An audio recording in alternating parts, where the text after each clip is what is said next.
तो ये तथाकथित मोहब्बत की दुकान में इतने जहर बुझे, जहरीले और कड़वे सामान बेचे गए हैं कि वो जलेबी जो थी उसकी कितनी भी मिठास हो उस कड़वाहट को कम नहीं कर पाई। भारतीय जनता पार्टी जलेबी के चक्कर में ही जलेबी बन जाएगी आने वाले चुनाव में। मैं आपको सच कह रहा हूं, ये अब जलेबी बन चुके हैं। देखिए, जीतने के बाद भी इनको अच्छी बातें करनी चाहिए।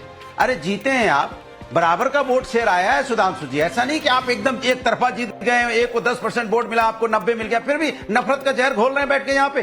फिर भी आपकी आत्मा वही नफरत की बात करने लगी। कौन जीता सबसे ज्यादा वोट से? तो मैं यही कहूंगी सुधांशु जी कि आज बीजेपी को और प्रधानमंत्री नरेंद्र मोदी को सब लोग कह रहे हैं कि वो बाजीगर हैं।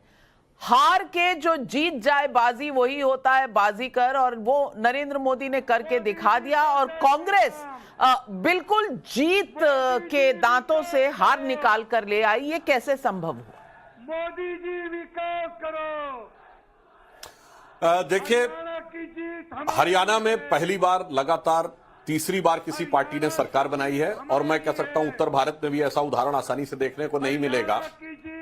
परंतु जो लोग ये सोच रहे हैं कि हमने हार के बाजी जीत ली है, वो जानते कौन लोग हैं नाविका जी?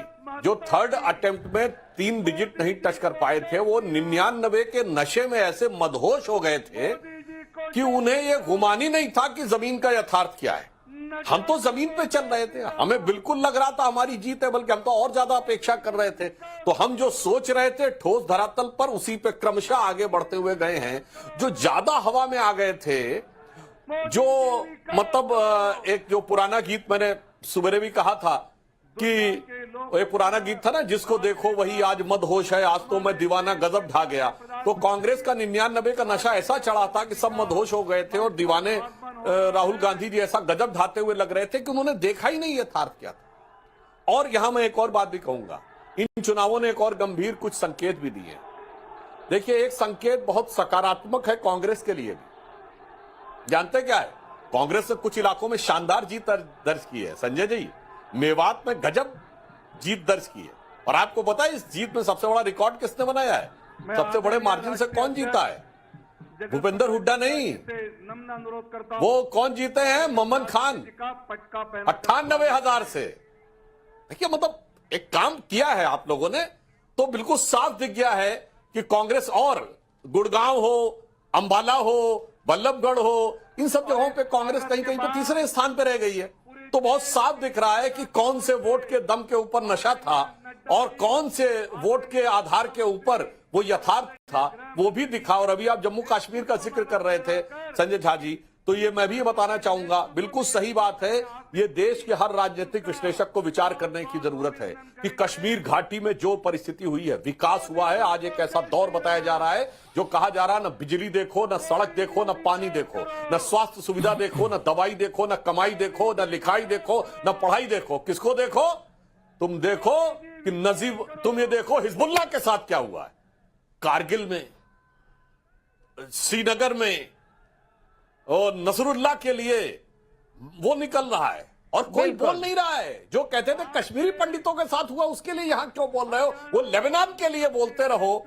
इसलिए मैं कहना चाहता हूं, ये देश के विचारकों के लिए, और जो लेफ्टिस्ट विचारधारा वाले थे, जो कहते थे पढ़ाई लिखाई और ये जो कहते हैं ना मुख्य मुद्दे, वो सारे मुख्य मुद्दे कैसे पुड़िया बना के पीछे फेंक दिए जाते हैं एक दूसरे कट्टर मुद्दे के लिए।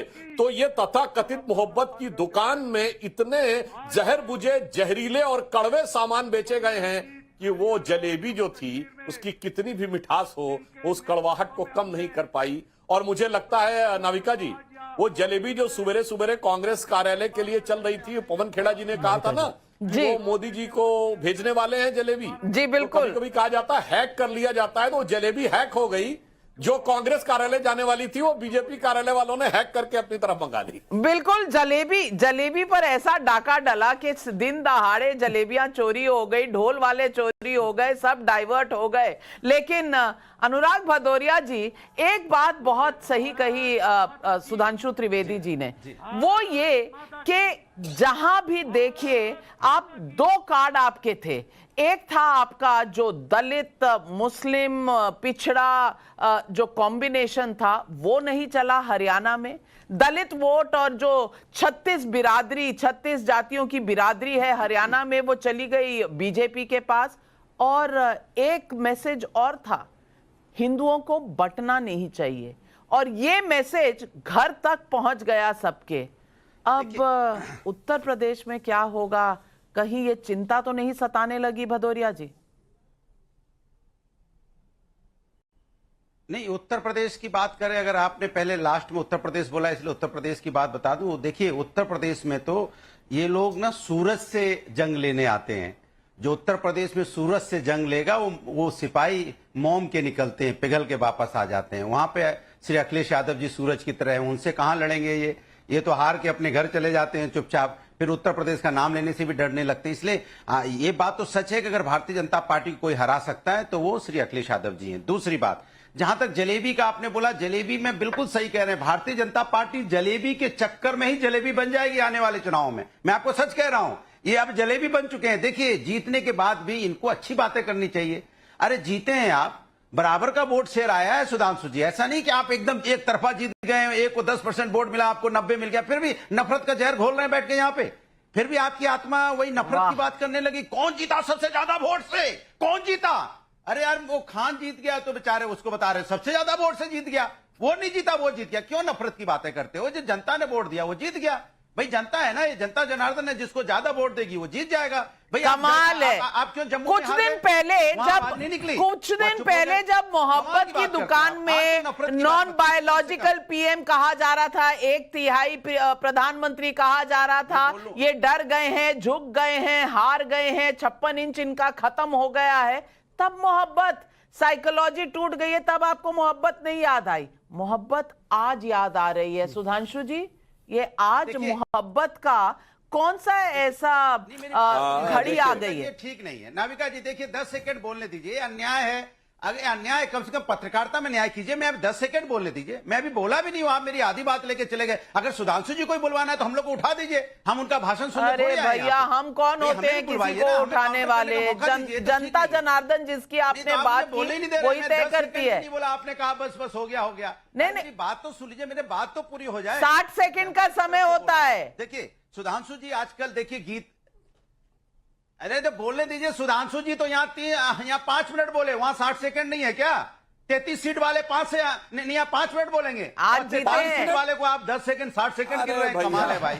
आज बात सुन लीजिए। आज की जीत में 48 सीटें आपकी 37 से ज्यादा हैं। सुनिए, अरे सुन लीजिए। सुधांशु जी आजकल गीत गाने लगे हैं।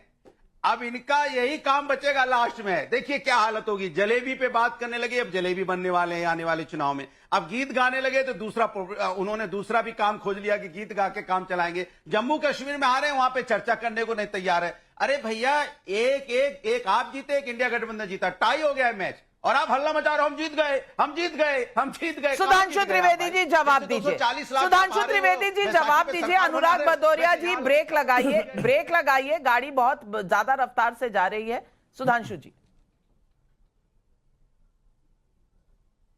देखिए, शायद भदौरिया जी को पता नहीं था। अगर ऐसा ही था तो उन्हें यहां डिबेट में आने से परहेज करना चाहिए था कि समाजवादी पार्टी का तो कोई हरियाणा और जम्मू कश्मीर में लोकल स्टैंड ही नहीं है। परंतु हमने जिस ममन खां का नाम लिया, उसका बयान है इन चुनावों में कि हम सरकार में आए तो नूह का बदला लिया जाएगा।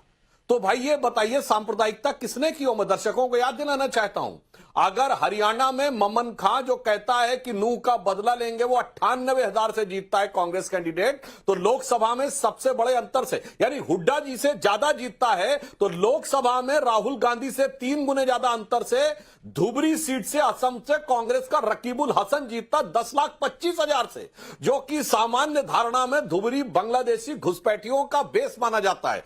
इसलिए मैंने दर्शकों से कहा कि अच्छी तरीके से समझ लीजिए। और आपने गीत की बात कही तो सुनिए,